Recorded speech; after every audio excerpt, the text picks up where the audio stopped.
Benapole port সহ এর আশেপাশের এলাকাগুলোতে সার্বিক নিরাপত্তা নিশ্চিত করার জন্য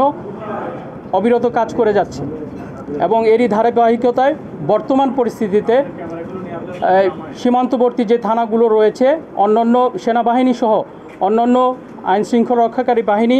সবার সাথে একযোগে সীমান্তবর্তী এলাকাতে থানাগুলোতেও সহযোগিতা প্রদান করছে। বর্তমানে আমরা জানি যে দেশের সার্বিক আইন শৃঙ্খলা পরিস্থিতির কিছুটা অবনতি হয়েছে এবং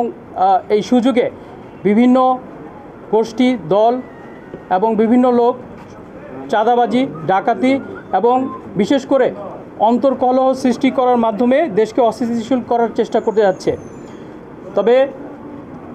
বেনাপোল অত্র এলাকাতে আমাদের অন্যান্য এলাকার তুলনায় এর কার্যক্রম জোরদার থাকার কারণে তা অনেকখানি শান্ত আছে। তদুপরি আমরা বলতে চাই বেনাপোল একটি স্থলবন্দর যা বাংলাদেশের একটি গুরুত্বপূর্ণ বন্দর এবং এর মধ্যে দিয়ে আমাদের একটা ইকোনমিক লাইফলাইনের মতো আমরা বলতে পারি, যেটাতে আমাদের আমদানি রপ্তানি থেকে শুরু করে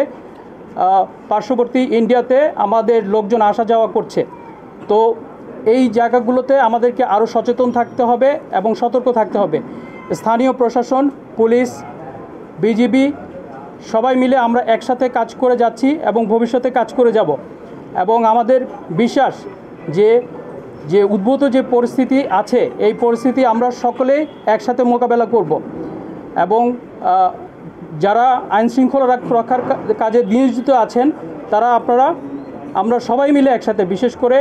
আমরা যারা স্থানীয় জনগণ, ছাত্র জনতা, আইনশৃঙ্খলা রক্ষাকারী বাহিনী, পুলিশ, আনসার যারা আছি আমরা সবাই একসাথে এই যে পরিস্থিতি আছে একসাথে মোকাবেলা করব এবং এতে করেই কিন্তু আমরা সামনের দিকে এগিয়ে যেতে পারবো এবং আমাদেরকে সবাইকে একসাথে নিয়েই আগাতে হবে। শুধুমাত্র আইনশৃঙ্খলা রক্ষাকারী বাহিনী একার পক্ষে যে কোনো পরিস্থিতি সামাল দেওয়া সম্ভব না যদি স্থানীয় জনগণ এবং ছাত্র জনতা থেকে শুরু করে সবার যদি এখানে সক্রিয় অংশগ্রহণ না থাকে। তো আমাদের বিশ্বাস, বিশেষ করে সীমান্তবর্তী এলাকার থানায় বিজিবি যশোর ব্যাটালিয়নের যেই তৎপরতা আছে, পুলিশ প্রশাসন থেকে শুরু করে অন্যান্য প্রশাসনের সাথে এবং মাঠ পর্যায়ে সকল দল মত বর্ণ নির্বিশেষে আমরা সকলেই এই পরিস্থিতিটাকে সুন্দর করে সামনের দিকে এগিয়ে নিয়ে যাব। এই দেশ আমাদের সকলের, এই দেশের অগ্রযাত্রায় এবং এই দেশের উন্নতিতে সকলের ভূমিকা রয়েছে এবং সামনের দিকে যে আমরা এগিয়ে যাচ্ছি এই ধারাবাহিকতা, এই নতুন বাংলাদেশের ধারাবাহিকতা চলমান রাখতে ছাত্র জনতা, আইনশৃঙ্খলা রক্ষাকারী বাহিনী সহ সকলকে একযোগে কাজ করতে হবে। আমরা সেভাবেই কাজ করে যাচ্ছি এবং বিজিবির তরফ থেকে আমরা বলতে চাই আমরা সকল প্রকার সহযোগিতা আমরা করে যাচ্ছি। বিশেষ করে বেনাপোল অঞ্চলে আমাদের যে ফোর্স ছিল ফোর্সটাকে আমরা বৃদ্ধি করেছি এবং সার্বিক দিনে এবং রাতে টহল কার্যক্রম পরিচালিত হচ্ছে এবং পুলিশ প্রশাসন সহ অন্যান্য আইনশৃঙ্খলা রক্ষাকারী বাহিনীকে আমরা সর্বাত্মক সহযোগিতা করে যাচ্ছি যাতে করে এই এলাকার কোনো প্রকার চুরি ডাকাতি কিংবা সন্ত্রাসী কোনো কার্যক্রম না হয় এবং আমার বিশ্বাস আপনাদের সকলের সহযোগিতায় এবং সমন্বিত কার্যক্রমের প্রেক্ষিতে ভবিষ্যতে আমরা অল্প কিছু দিনের মধ্যে সকল সংকট কাটিয়ে উঠতে পারবো এবং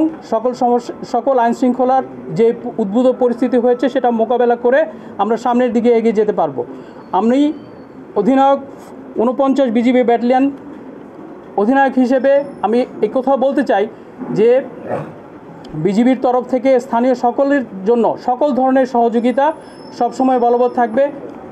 ইতিমধ্যেই বিজিবি ক্যাম্পের নাম্বারও দেওয়া আছে। কোথাও